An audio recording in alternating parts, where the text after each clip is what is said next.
Hello, everyone, and welcome. This is Ivan Jue. I teach international business at Cerritos College. Today's lecture focuses on foreign exchange markets, international banking, exchange rates, arbitrage, and international capital markets. These topics are extremely important because international businesses constantly buy, sell, borrow, invest, and transfer money across countries. So let's begin. By the end of this lecture, you should understand how exchange rates are determined, how banks operate in foreign exchange markets, the role of international financial markets, how businesses manage exchange rate risk, and major international banking and investment systems. So what is foreign exchange? Foreign exchange means currencies from other countries. Examples would be US dollar, Japanese yen, the euro, and the British pound.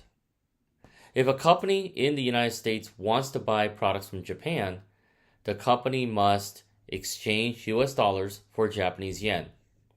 That currency exchange is called foreign exchange. Foreign exchange is a commodity. That means currencies are traded just like products in a market. This is similar to oil, gold, stocks, or wheat. Currencies also have buyers, sellers, and prices. The price of foreign exchange equals the exchange rate. As an example, 1 US dollar equals 150 Japanese yen. This tells us how much one currency is worth compared to another. Exchange rates are determined by supply and demand. Under a flexible exchange rate system, currency values change based on market demand and market supply. Demand for currency increases when foreigners want a country's products, investors want to invest there, or tourists visit the country. So if many people buy Japanese cars, demand for yen rises. Supply of a currency increases when people in a country buy foreign products, invest overseas, or travel abroad. If Japanese consumers buy more US products, they sell yen to buy dollars, increasing the supply of yen. People do not usually want yen just to hold on to yen. They want yen because they need it to buy Japanese goods, invest in Japan, or travel there. So demand for yen comes from demand for Japanese products. The graph shows the relationship between the price of yen and the quantity of yen demanded. It also shows how expensive the yen is relative to another currency, as well as how much yen foreigners want to buy. The demand curve slopes downward because when yen becomes cheaper, foreigners want to buy more yen. At point A, yen price is high and quantity demanded is low. Why? Because Japanese products become more expensive for foreigners. So foreigners buy fewer Japanese goods and therefore less yen. At point B, yen price is lower, quantity demanded is higher. And this is because Japanese goods become cheaper for foreigners. So foreigners buy more Japanese products requiring more yen. The real-world business impact is that if the yen weakens, Japanese exports often become more competitive globally. Companies like Toyota, Sony, and Honda may sell more products internationally. The supply of yen comes from Japanese consumers and businesses wanting to buy foreign products. Supplying yen means Japanese people are selling yen in exchange for foreign currencies. Why? Because they need US dollars, euros, or other foreign currencies to buy imports, foreign services, overseas investments, or travel abroad. So suppose people in Japan want to buy iPhones from the United States, German luxury cars, or vacations in Europe. Japanese buyers must exchange yen for dollars or euros. That action increases the supply of yen in the foreign exchange market. The graph shows the relationship between the price of yen and the quantity of yen supplied. The supply curve slopes upward because when the yen becomes more valuable, Japanese consumers can afford more foreign products. As a result, they buy more imports and exchange more yen for foreign currencies. So the supply of yen increases. At point A, the yen price is lower and the quantity supplied is smaller. This is because foreign goods are relatively expensive for Japanese consumers, so imports are lower. As a result, fewer yen are supplied. At point B, the yen price is higher, quantity supplied is larger. This is because stronger yen makes foreign products cheaper. Japanese consumers then buy more imports, travel more abroad, and invest overseas. Result is that more yen enter the foreign exchange market.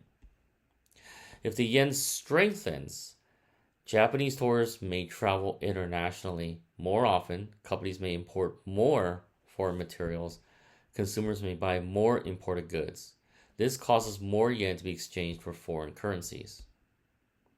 Remember, demand for yen comes from foreigners buying Japanese products. Supply of yen comes from Japanese buyers purchasing foreign products. Together, supply and demand determine the exchange rate of the yen. Just like any market, price is determined by supply and demand. Here are some key vocabulary terms. Appreciation means a currency becomes stronger or more valuable. Depreciation means a currency becomes weaker or less valuable. So this graph shows how much 1 yen costs in dollars. Demand comes from foreigners wanting Japanese goods, services, investments, or travel. Why does demand slope downward? When yen becomes expensive, Japanese products become more expensive for foreigners, so foreigners buy fewer Japanese goods and demand less yen. The upward sloping curve, labeled S, represents supply of yen. Supply comes from Japanese consumers and businesses buying foreign goods and currencies. Why does supply slope upward? When yen becomes stronger, foreign products become cheaper for Japanese buyers. So Japanese consumers buy more imports and exchange more yen for foreign currencies. As a result, more yen are supplied. The curves intersect at equilibrium. This is where quantity demanded equals quantity supplied. The equilibrium exchange rate is where exchange rate is approximately $0.009 per yen, and quantity traded is approximately 200 million yen. So what happens if demand changes? Suppose foreigners suddenly want more Toyota cars, Sony electronics, Japanese investments. Demand for yen then shifts right. As a result, yen appreciates, exchange rate rises. What happens if supply changes? So suppose Japanese consumers buy more US products, European vacations, foreign investments. Supply of yen increases. As a result, the yen depreciates, exchange rates fall. There are two ways to express exchange rates: direct exchange rate, or direct quote, indirect exchange rate, indirect quote. What is an exchange rate? An exchange rate tells us how much one currency is worth compared to another currency. As an example, 1 euro equals 1.10 US dollars. This means 1 euro can be exchanged for $1.10. These are simply two different ways of writing currency values. So the first is direct exchange rate, direct quote. A direct quote shows the amount of home currency needed to buy 1 unit of foreign currency. Suppose you're in the United States and exchange rate is 1 euro or 1.10 US dollars. This is a direct quote for Americans because it tells Americans how much dollars are needed to buy 1 euro. The indirect exchange rate, or indirect quote. An indirect quote shows the amount of foreign currency received for 1 unit of home currency. Using the same example, in this case, using the same exchange rate, 1 US dollar equals 0.91 euros. This is an indirect quote for Americans because it shows how many euros $1 can buy. Direct and indirect quotes are reciprocals of each other. Businesses use exchange quotes to buy and sell internationally, calculate import-export costs, evaluate investments, manage currency risk. Exchange quotes help identify whether currencies are strengthening or weakening. The foreign exchange market is huge. The foreign exchange trading volume is about $5.1 trillion per day. That means trillions of dollars worth of currencies are bought and sold every single day. Why is it so large? Currencies are needed for international trade, investments, tourism, international loans, multinational business operations, and speculation. When companies import products, invest overseas, or pay foreign employees, they must exchange currencies. The largest FX trading cities are in London, New York City, Singapore, Hong Kong, and Tokyo. Why is London the largest? London dominates because it is located between Asian and US time zones. It has a long financial history, and many international banks operate there. Approximately 88% of transactions involve the US dollar. This means most currency trades worldwide include the US dollar on one side of the transaction. The US dollar is the primary transaction currency. This means the dollar is the most commonly used currency in global FX trading. So why is the dollar so important? The dollar is trusted because the US economy is very large, US financial markets are highly developed, the dollar is relatively stable, and many commodities are priced in dollars. Here are the global products that are often priced in dollars: oil, gold, international loans, airline purchases, global investments. In many cases, if a company in South Korea buys oil from Saudi Arabia, the payment is still often made in US dollars, even though neither country uses dollars domestically. Which currencies are most commonly used in the global foreign exchange market? The pie chart shows the percentage of global FX transactions involving each currency. The foreign exchange market is heavily dominated by the US dollar. The chart shows the US dollar at 88%, euro at 31%, Japanese yen at 22%, British pound at 13%, and others are much smaller. The percentages add up to 200%. Why? It's because every foreign exchange transaction involves two currencies. An example would be US dollars and Japanese yen trade involving the US dollar and Japanese yen. So both currencies get counted. The US dollar is involved in 80% of all global FX transactions. That makes it the dominant global currency, the main reserve currency, and the primary transaction currency. Why is the dollar so dominant? Reasons are because of the largest economy, the strong financial markets, the global trust in US assets, oil and commodities priced in US dollars, and many countries hold dollar reserves. Even when countries do not trade directly with the US, they often still use dollars. As an example, Brazilian real exchanged to US dollars, then to the euro. The European Union euro is the second most traded currency. It is used heavily because Europe is a major trading region, so many countries use the euro due to strong banking and investment activity. The Japanese yen is widely traded because Japan is a major exporter. Japan has large global investments, and yen is often considered a safe haven currency. The United Kingdom pound sterling remains important because London is the world's largest financial exchange trading center. The UK has a major financial industry. The chart also shows the Australian dollar at 7%, Canadian dollar at 5%, Swiss franc at 5%, and the Chinese RMB at 4%.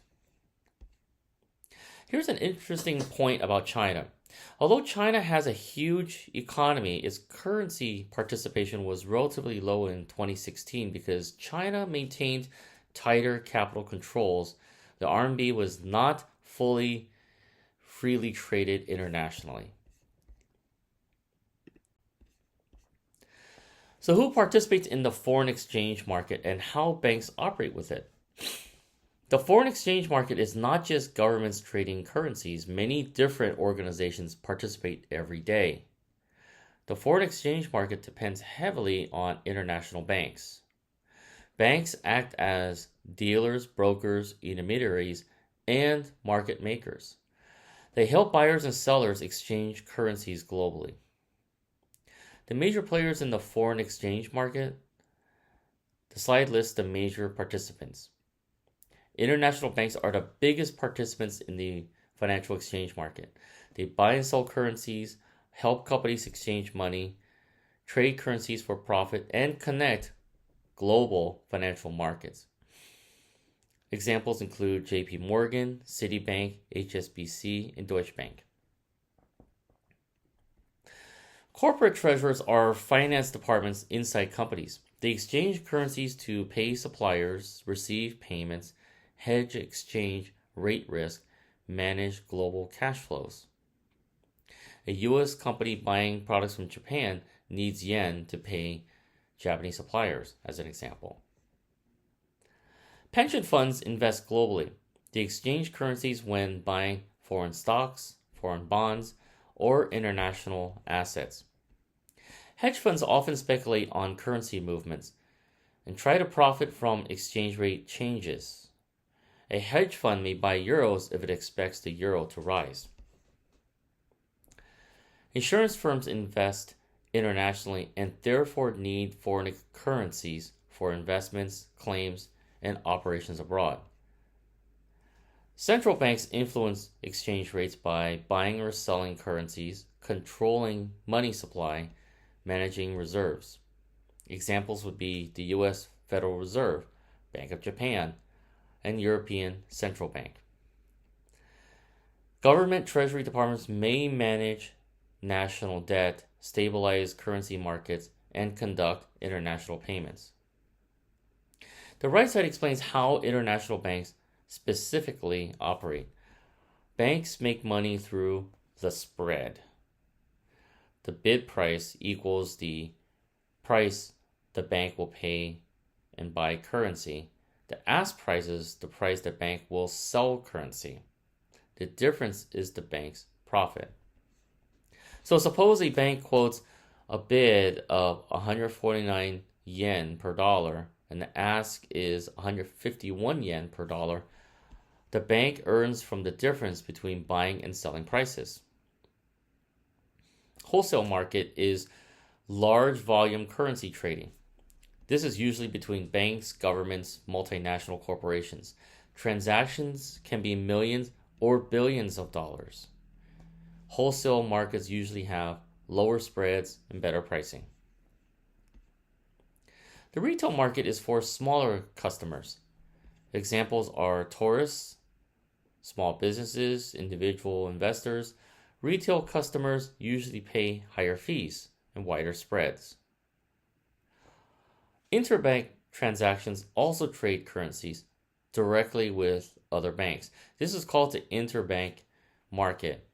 It is the core of the global financial exchange market, extremely large and fast moving, mostly electronic. So remember that companies operating internationally must exchange currencies constantly, manage financial exchange risk, work with international banks, and monitor exchange rate changes.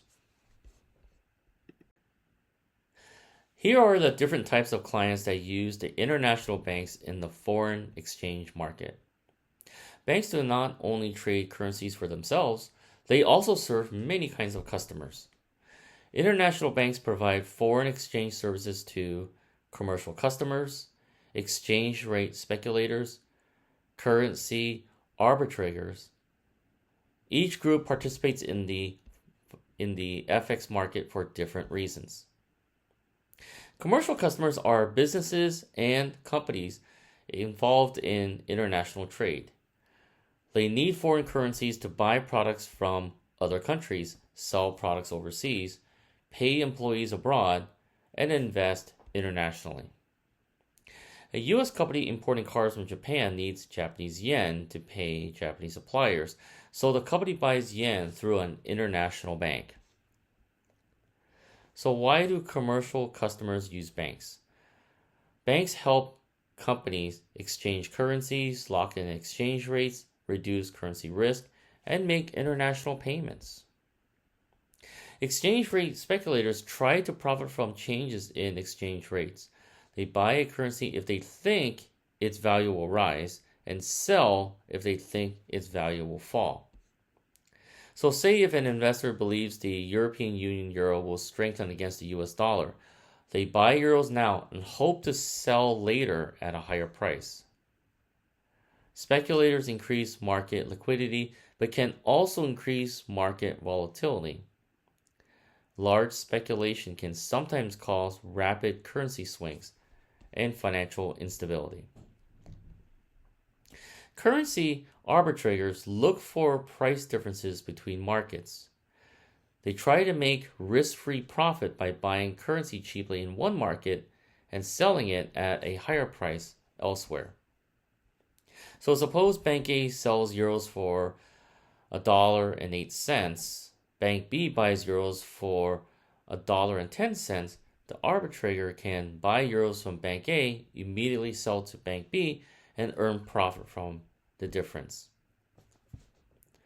The arbitrage helps to keep exchange rates consistent worldwide, eliminate pricing inefficiencies, and improve market efficiency. Here are the different types of currencies used in the foreign exchange market. The key idea here is that not all currencies can be exchanged freely around the world. Some currencies are easy to trade internationally, while others are restricted by governments. The main types of currencies are convertible or hard currencies and inconvertible or soft currencies.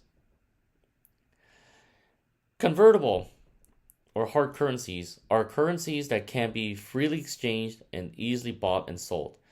It is widely accepted internationally. These currencies are trusted in global trade and finance. Hard currencies usually come from countries with stable economies, strong governments, low inflation, and reliable banking systems. Examples of hard currencies include the US dollar, euro, Japanese yen, British pound, and Swiss franc. Businesses prefer hard currencies because they are stable, easy to exchange, widely accepted globally. Many international contracts are priced in US dollars. An exporter in Brazil may be asked to be paid in US dollars instead of the Brazilian reals because the dollar is more stable. Inconvertible or soft currencies.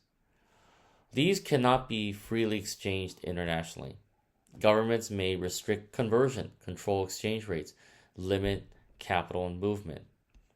Soft currencies often come from countries with unstable economies, high inflation, political instability, and weak financial systems. Businesses may hesitate to accept soft currencies because value may change rapidly and are hard to exchange internationally. Governments may also impose restrictions. If a company earns revenue in a soft currency, it may struggle to convert profits into dollars or euros, creating exchange risk. Countries sometimes impose controls to protect foreign reserves, prevent capital flight, and stabilize their economy.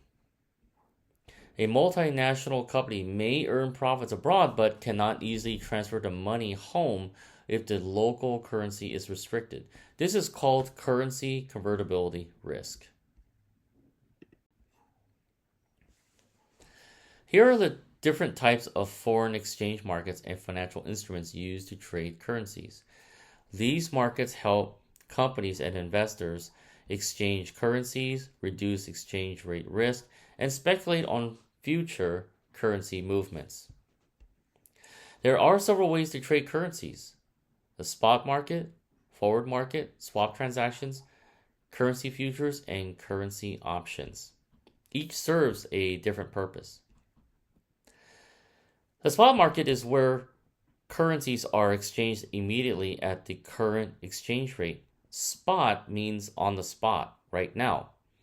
Settlement usually occurs within 2 business days. The exchange rate used in the spot market is called the spot exchange rate. The forward market allows companies to lock in an exchange rate today for a future transaction. This helps reduce currency risk and uncertainty. As an example, a company knows it must pay 1 million euros in 3 months. It can sign a forward contract today to lock in the exchange rate now. This protects the company if the euro becomes more expensive later. A forward contract is a customized private agreement, usually between a bank and customer. Companies use forward markets to hedge exchange rate risk, stabilize costs, and improve financial planning. A currency swap combines a spot transaction and a forward transaction. So a company exchanges dollars for euros today, agrees to reverse the exchange later at a predetermined rate. Swaps help companies manage short-term funding, liquidity, and currency exposure. Currency futures are similar to forwards but are standardized contracts traded on exchanges. Futures are standardized, publicly traded, regulated, easier to buy and sell. A currency option gives the holder the right but not the obligation to buy or sell currency at a set exchange rate. So there's 2 types of options. A call option gives the right to buy a currency at a specified exchange rate. A put option gives the right to sell a currency at a specified exchange rate. Options provide protection against unfavorable exchange rates while still allowing companies to benefit from favorable movements.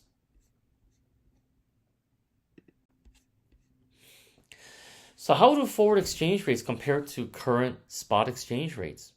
The key idea is currencies in the forward market may trade at either a discount or a premium relative to today's spot rate. The spot rate or spot price is the current exchange rate today. The example, 1 euro equals $1.10 today. The forward price or forward rate is the agreed future exchange rate for a transaction occurring later. So, as an example, a rate agreed today for exchange 3 months from now. The forward price is less than the spot price. This means the future exchange rate is lower than today's exchange rate. A forward discount often suggests investors expect the currency to weaken or interest rate differences between countries exist. The forward price is greater than the spot price. This means that the forward exchange rate is higher than today's exchange rate. A forward premium may suggest investors expect the currency to strengthen or the country has higher interest rates. So why do forward rates matter? Companies use forward rates to hedge currency risk, lock in future costs, stabilize profits, and reduce uncertainty. Suppose a U.S. company must pay 5 million euros in 6 months. If the company fears the euros will rise, it can lock in today's forward rate, and this protects the company from unfavorable exchange rate changes. Forward discounts and premiums are often linked to interest rate differences between countries. Countries with higher interest rates often have currencies trading at forward discounts. So this slide explains how arbitrage works in international trade and foreign exchange markets. The key idea is arbitrage helps eliminate price differences between markets. Arbitrage keeps prices, interest rates, and exchange rates more aligned globally. There are 2 major categories, arbitrage of goods and arbitrage of money. The arbitrage of goods means buying goods cheaply in one market and selling them at a higher price in another market. This process pushes prices towards equality. The law of one price states that identical goods should sell for the same price worldwide after adjusting for exchange rates and transportation costs. So suppose an iPhone costs $1,000 in the United States but only $800 equivalent in Japan. Traders would buy iPhones in Japan and sell them in the US to earn profit. As more people do this, Japanese prices rise, US prices fall until the price gap disappears.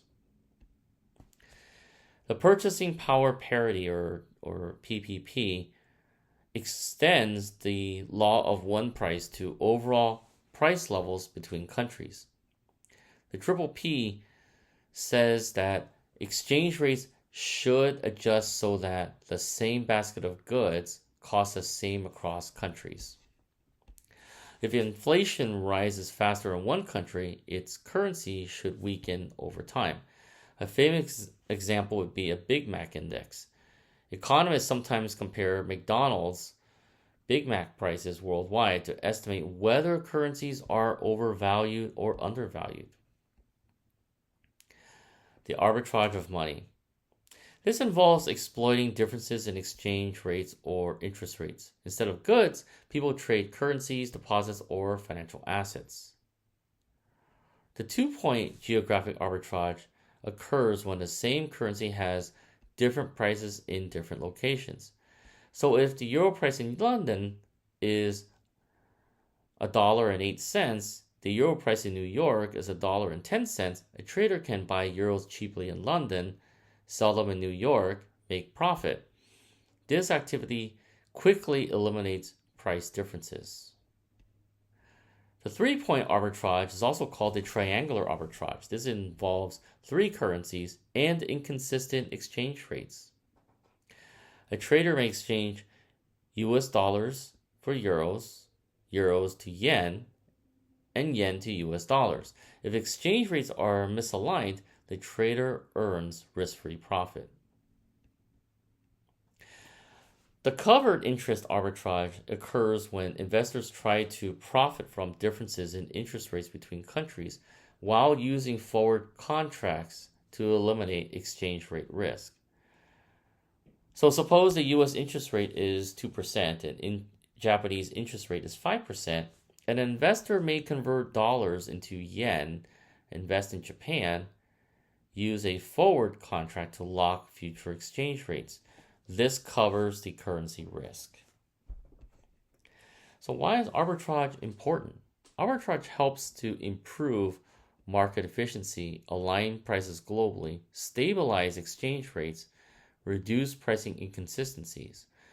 Without arbitrage, prices and exchange rates would become highly distorted. The 3-point arbitrage is also called the triangular arbitrage.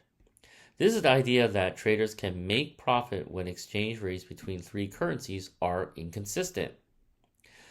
The example uses US dollars, British pounds, Japanese yen across New York, London, and Tokyo. If exchange rates do not perfectly match across markets, a trader can exchange one currency for another, move through multiple currencies, and end up with more money than they started with. This is considered risk-free profit, at least in theory. So here is the example. Step 1 is for New York exchanged with London. The exchange rate shown is $2 equaling €1. So you start with $2, exchange it in London for €1. Step 2 is from London to Tokyo. This shows €1 equaling 240 yen. So you sell that €1 and receive 240 yen.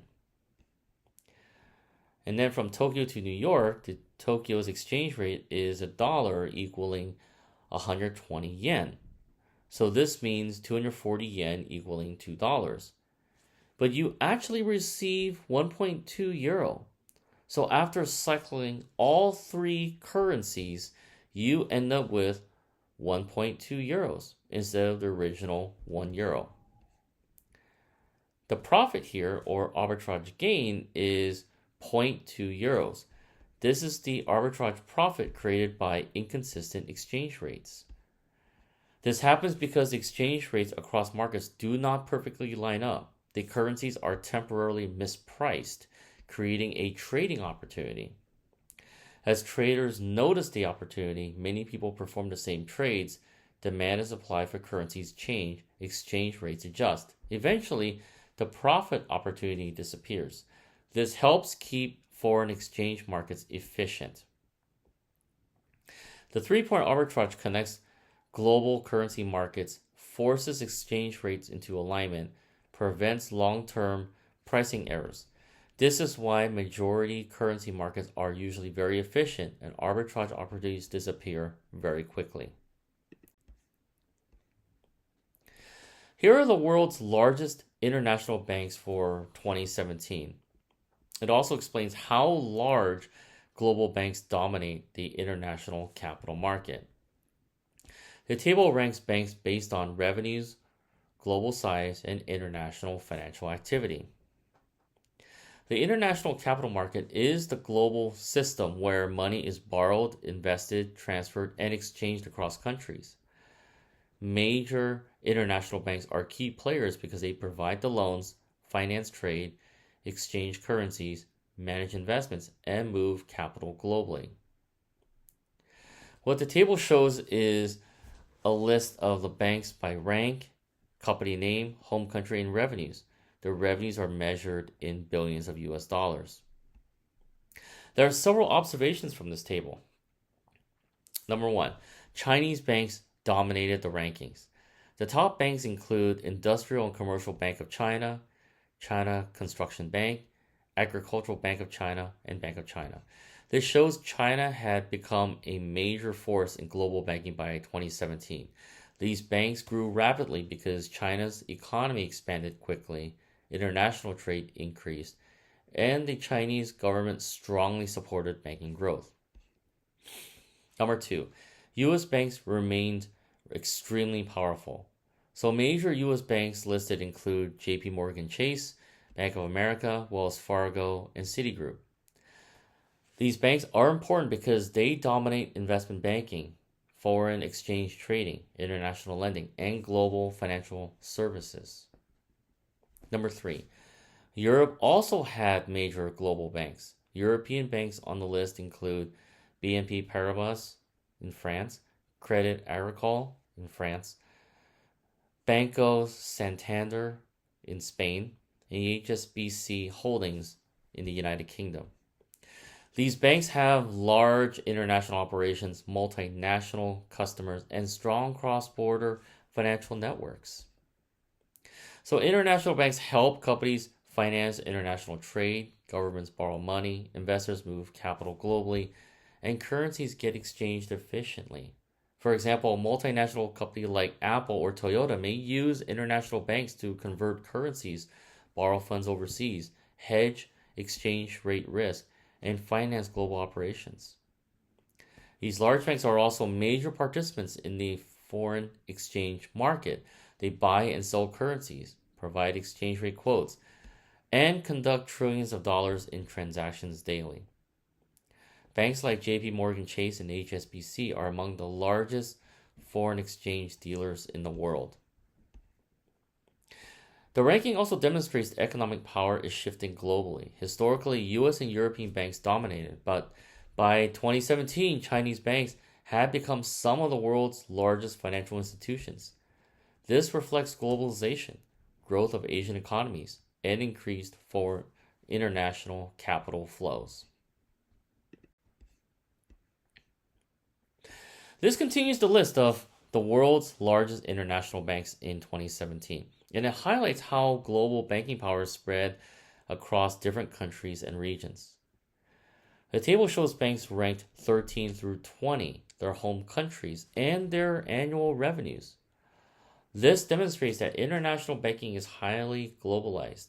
Large banks are not only from the United States or China, but also from France, Brazil, Japan, and the Netherlands.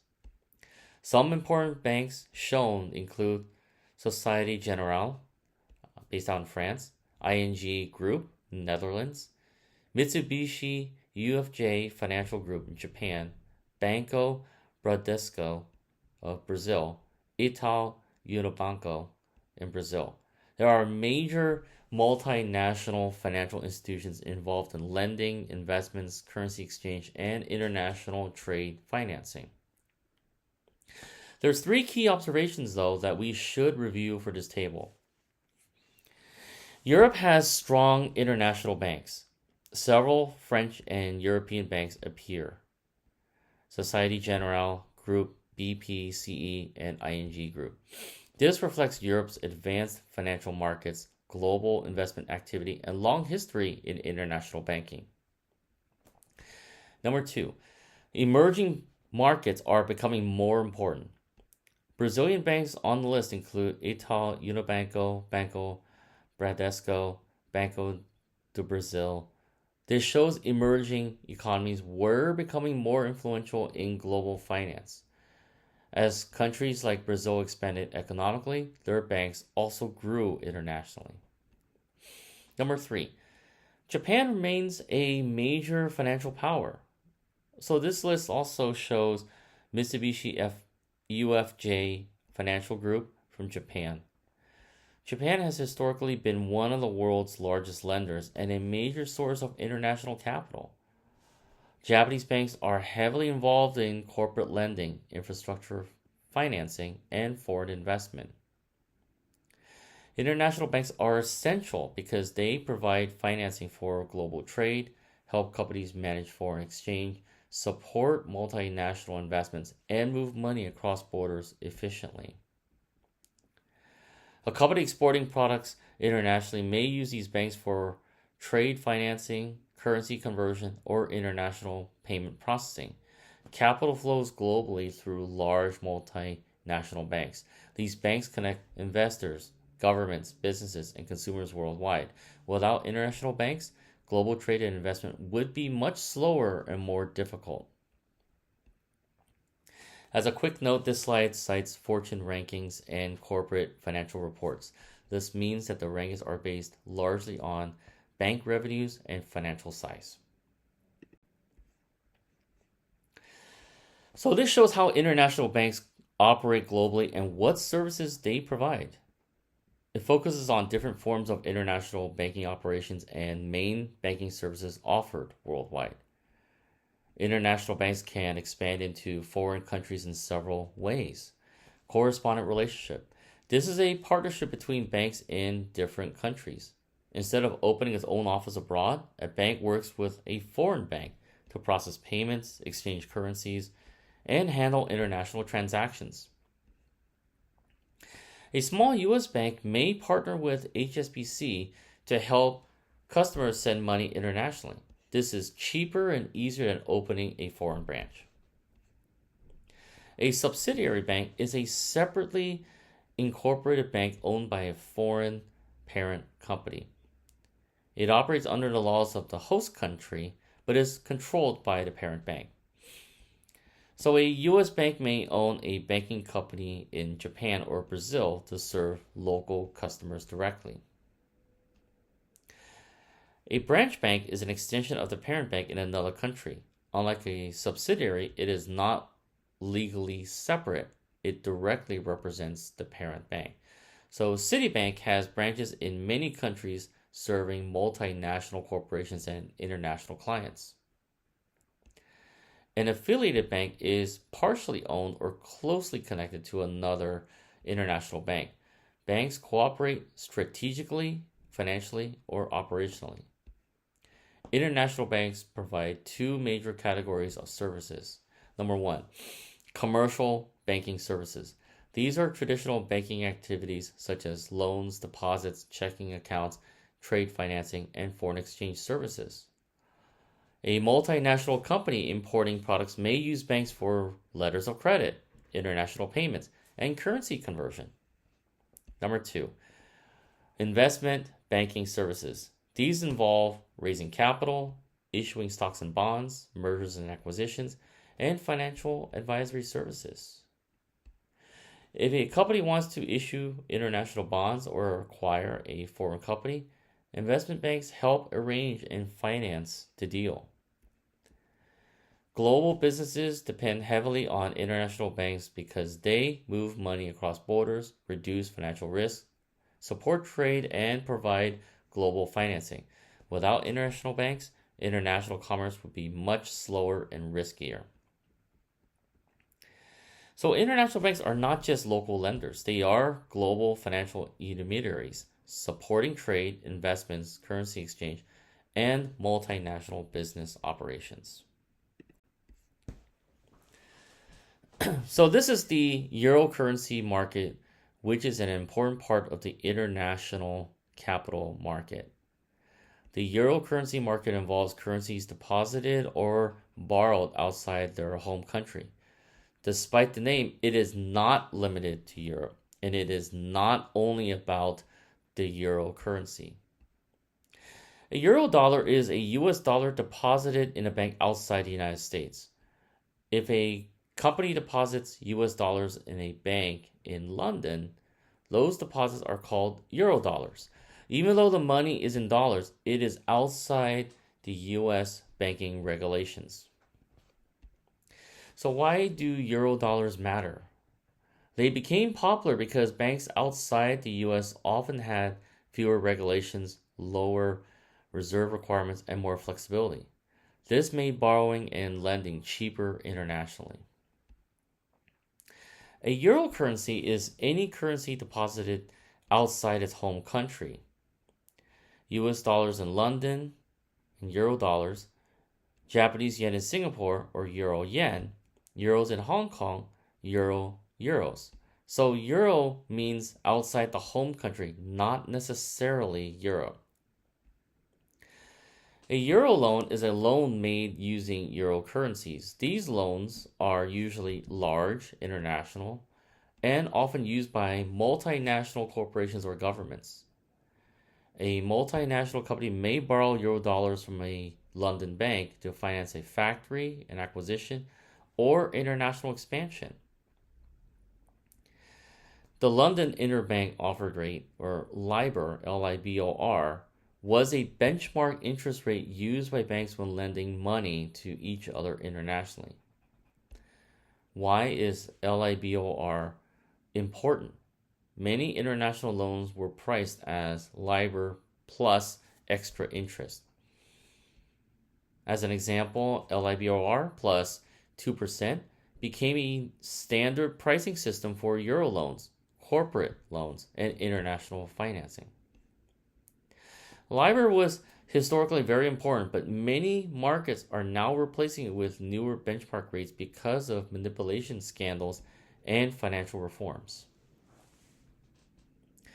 International Banking Facilities, or IBFs.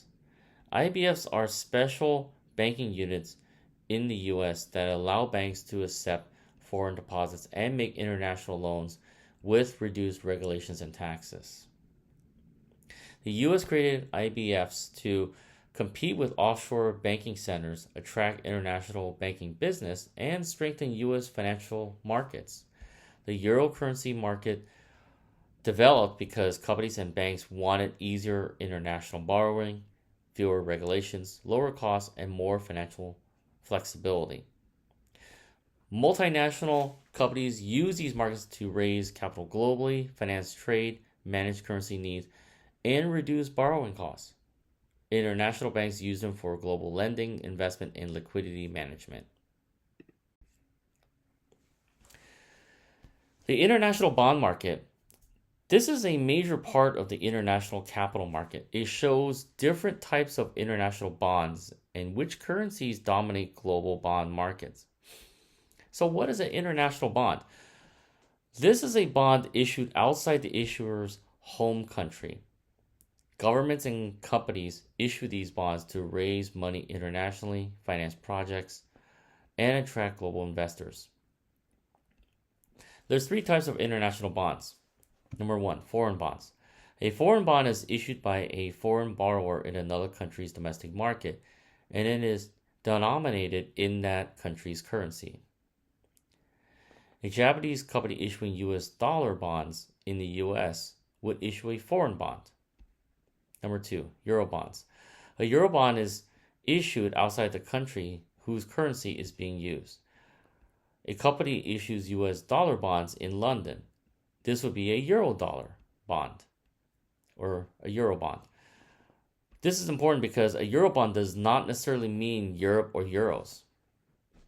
Euro bonds are popular because they often provide fewer regulations, lower costs, tax advantages, and access to global investors. Number 3, global bonds. A global bond is issued simultaneously in multiple countries and major financial markets. These bonds are designed for worldwide investors. A multinational corporation may issue a bond at the same time in New York, London, and Tokyo. So the pie chart shows international bonds and notes outstanding in 2015 by currency. The major currencies used were the euro at 42%, US dollar at 41%, pound sterling at 10%, other currencies at 6%, and Japanese yen at 2%. Wanted to point out 3 key observations. Number 1, euro and US dollar dominated. Together, the euro and the US dollar made up over 80% of international bonds. This shows these currencies are highly trusted, globally accepted, and widely used in finance. Number 2, the US dollar is a global financing currency. Many international companies borrow in US dollars because investors trust dollar markets. US financial markets are deep and liquid, and dollar assets are considered relatively safe. Number 3, the euro is also extremely important. The euro's large share reflects Europe's strong financial markets, the size of the European economy, and international investor confidence. Companies and governments issue bonds internationally to assess more investors, borrow at lower interest rates, diversify funding sources, and obtain foreign currencies. A company expanding into Europe may issue euro-dominated bonds to finance operations and reduce exchange rate risk. The international bond market moves huge amounts of global capital, finances governments and corporations, and supports global economic growth. It also allows investors to diversify internationally and invest across currencies and countries. The global equity markets are markets where companies buy and sell ownership shares or stocks, and investors trade equities internationally. The globalization of equity markets means stock markets around the world are becoming more connected. In the past, investors mainly bought stocks in their own country. Today, investors buy stocks globally. Companies raise money internationally, and stock markets influence each other.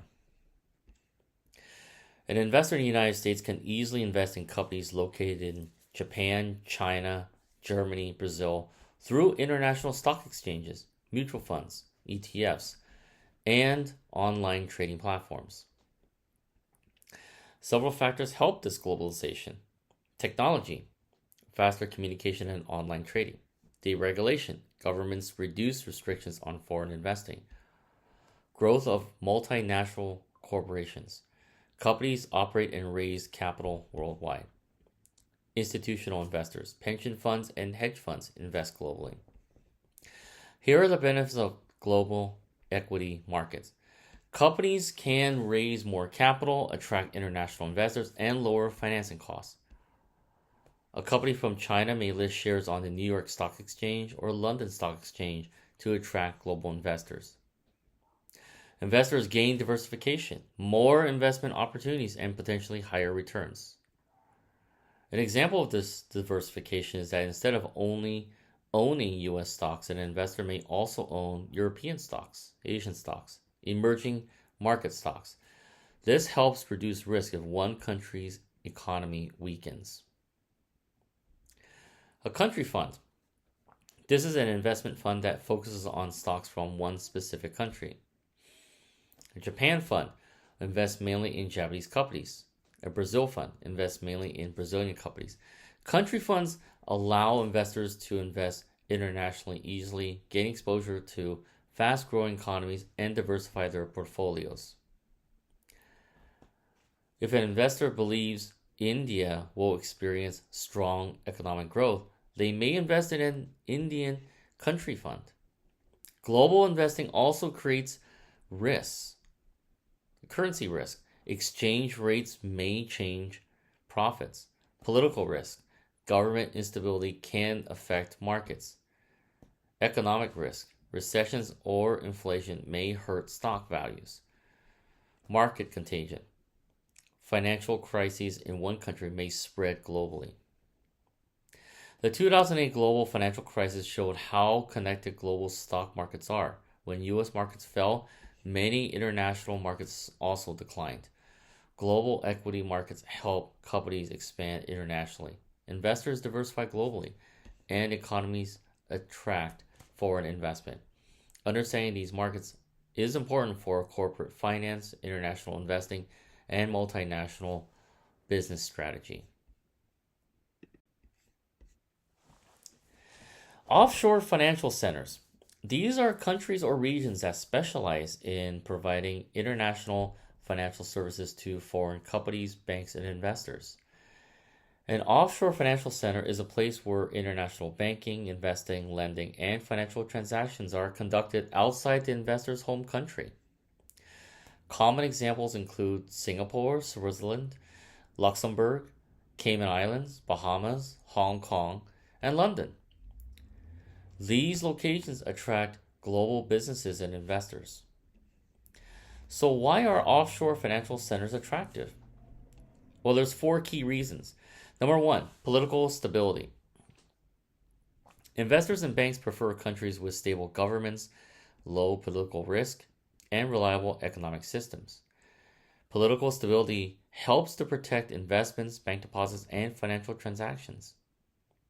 A multinational company may prefer to keep funds in Switzerland because its political system is very stable. Number 2, regulatory climate.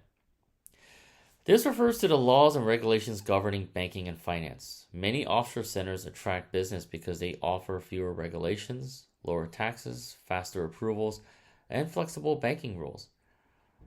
This can reduce business costs, compliance burdens, and restrictions on capital movement. Some companies establish subsidiaries in Cayman Islands because of favorable tax and regulatory environments. Number 3, communications links. Global finance depends on fast internet, advanced banking systems, international airports, and communication networks. Offshore centers usually have excellent global connectivity. This allows banks and investors to move money quickly, trade globally, and communicate across time zones. Singapore is a major financial hub partly because it has world-class communications infrastructure and strong connections to Asian and global markets. Number 4, legal, accounting, financial, and other expertise. International finance requires many specialists, including lawyers, accountants, tax advisors, bankers, and financial analysts.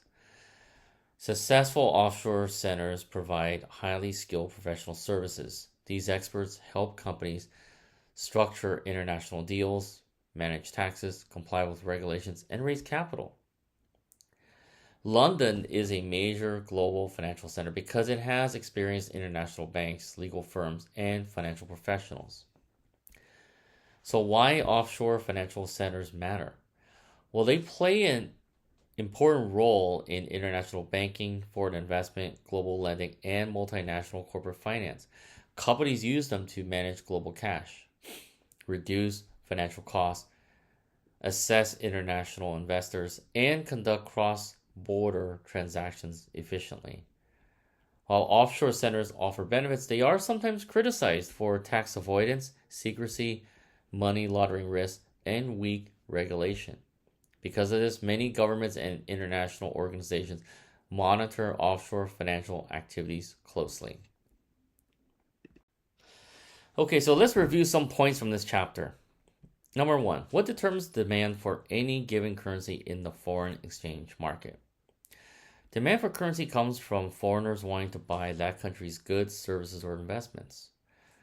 People need the country's currency to buy products, invest in businesses, purchase stocks or bonds, or travel there. So if Americans want Japanese cars from Japan, they must buy Japanese yen first. So demand for Japanese products increases demand for yen. The factors that increase currency demand are strong exports, high interest rates, economic growth, foreign investment, and political stability. Number two, what determines the supply of any given currency in the foreign exchange market? Supply of a currency comes from people in that country wanting to buy foreign goods, services, or investments. They exchange their own currency for foreign currency. If Japanese consumers buy American products, they sell yen and buy US dollars. This increases the supply of yen in the foreign exchange market. The factors that increase currency supply are more imports, overseas investing, tourism abroad, and capital outflows. Number three, how are prices established in the foreign exchange market? Exchange rates are determined by supply and demand. The market reaches equilibrium where quantity supply equals quantity demanded. So if demand for euros rises, euro value increases, meaning the euro appreciates. If supply of euros rises, euro value falls, meaning the euro values depreciate. Number four, what is the role of international banks in the foreign exchange market? International banks are the major intermediaries in foreign exchange trading. They buy and sell currencies, provide exchange rate quotes, facilitate global payments, and help companies manage currency risk. So number five, explain the different techniques firms can use to protect themselves from foreign exchange rate changes. This refers to hedging foreign exchange risk. Companies protect themselves because exchange rates constantly fluctuate. There's four main hedging techniques. Number one, forward contracts. A firm locks in an exchange rate today for a future payment. A U.S. company agrees today to buy euros in 3 months at a fixed rate. This helps to protect against euro appreciation. Number two, futures contracts. Similar to forwards but standardized and traded on exchanges.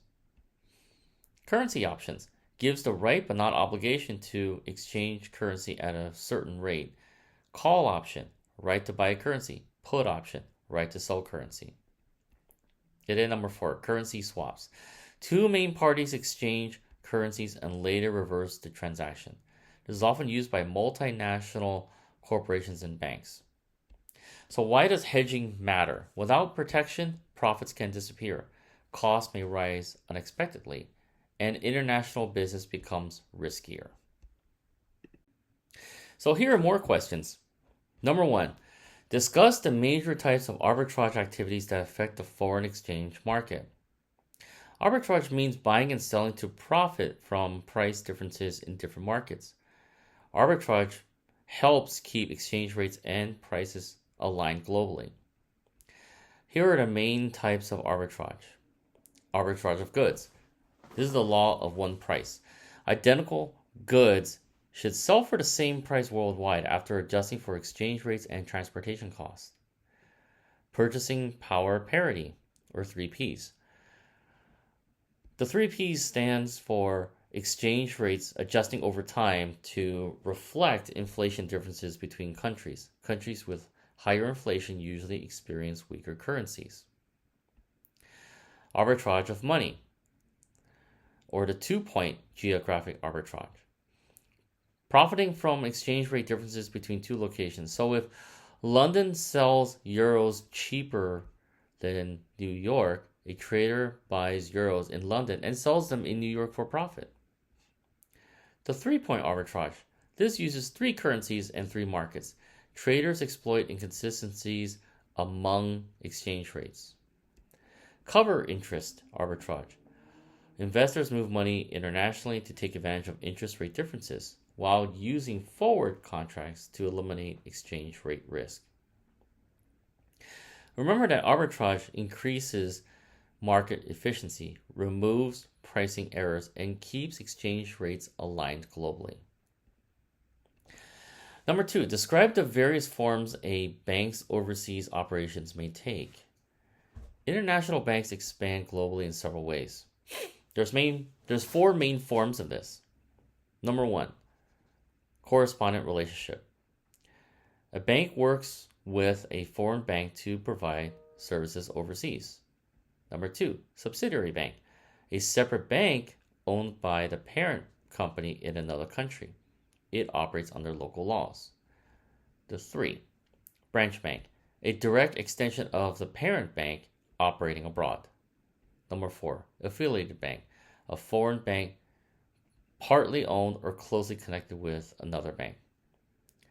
Why do banks expand internationally?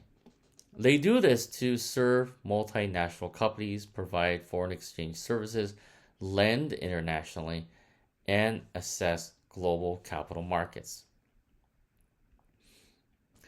Number 3, what are euro currencies?